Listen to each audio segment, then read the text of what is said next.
எப்படியா இது அப்படி இது என்ன ராஜதந்திரம்? அப்படி சொந்த நாட்டு மக்களை சாக கொடுக்கறது ராஜதந்திரத்துல வருதா? ராஜதந்திரத்துல வருதா? காஷ்மீர் எங்களுதுன்னு பாகிஸ்தான்காரன் கேட்கிறான கொடுத்துட வேண்டியதானே? அருணாச்சல பிரதேசம் என்னதுன்னு சீனம் கேட்கிறான கொடுத்துட வேண்டியதானே? அது கொடுத்துருவீங்களா? அது ஒரு ராஜதந்திரம் கொடுத்துருவீங்களா? கேட்க நாதி இல்ல. இங்க வீர தமிழ் மகன் அதிகாரத்தில் இல்ல. எடுத்து கொடுத்தது ராஜதந்திரம்னா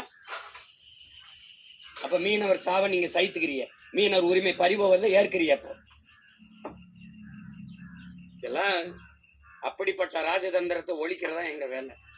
தேர்தல் நேரத்துல ஓட்டு கேட்டு வரும்போது அன்னை செல்வ பெருந்தகைய கச்சத்தீவை எடுத்து கொடுத்தது ஒரு ராஜதந்திரம் தான் அப்படின்னு எங்க மீனவ மக்கள்கிட்ட ஒரு தடவை பேசணும், இல்ல பொது மேடையில பேசணும்.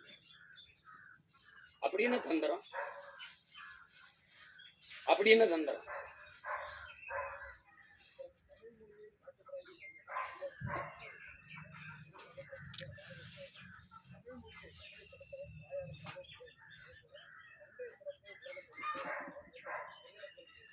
தெரியாம பாடிட்டாருங்க. அவர் தான் சொல்றாரு இல்லைங்க. அவர் எப்ப பாடுறாரு தெரியுமா? மண்டை சுரப்பை இங்க பாருங்க, தொண்டு செய்த பழுத்த பலம் தூய தாடி மார்பிழுவிலும் மண்டை சுரப்பை உலகு தரும் பாடிட்டான். வென்று வருவான் திராவிட காலைன்னு பாடிட்டான். இன்னொரு தாத்தன் திராவிடத்தை போல் நம்பிட்டு இருக்கான் தேவனைய, கடைசியா திராவிடம் தீதுன்னு வந்துட்டான். இப்படியே பாடிட்டு வந்தான். சமஸ்கிருத மொழி கலப்புலதான் எழுதுனான். சங்காரம் நிஜம்லாம் சொன்னான். அப்புறம் எழுதிக்கிட்டே வந்தான். ஒரு காலத்துல தமிழ் சனி என் காட்டுமிராண்டி மொழின்னு வெறியாயிட்டான். அப்ப என்ன பண்றான்?